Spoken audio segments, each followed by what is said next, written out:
Көснөрсөд нажгэж байж. Өмгөв сумын орлого багийн түүх 70 жилийн нойд зориулав.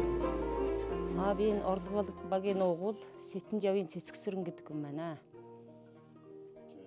Аав ээж нь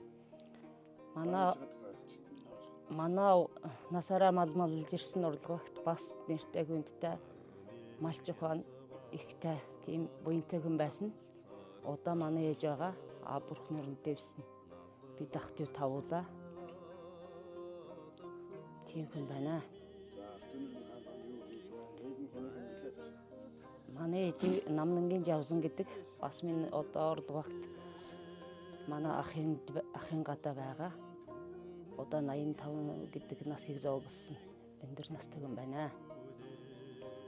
Манай ах дүүнэр бүгд энэ миний багтаан көдөө малж одоо малчин хүмүүс байдаг. Том ах нэмаа дараагийн ах Цэрнэ Чимэт Цэрнгээд тэгээд дараад нь би миний доотлолт хоёр эмэгтэй дүү. Нэг нь Жаргичав, нэг нь Лагва гээд тавуулаа бид. Нэг алин хөхт болсон.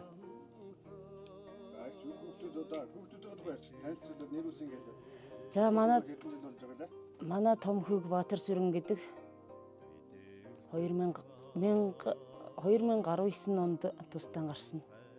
Дараагийн хүү Давааку, түүний дараагийн охин Одмаа, түүний дараагийн охин Марлмаа, түүний хамгийн бага охин Ануудэр гэж хүүхдүүд байгаа. Бүгд л одоо нэг хүүхэд энд ерөнхий боловсролын сургуульд 12-ын төгсөөд одоо энэ хавар шалгалтай өгч байгаа. Бусд нь одоо тэгээд сургуулийн төгсөөд явсан. Хотод очиад сурч боловсраад ажил төрлөн хийгээд явцгааж байгаа.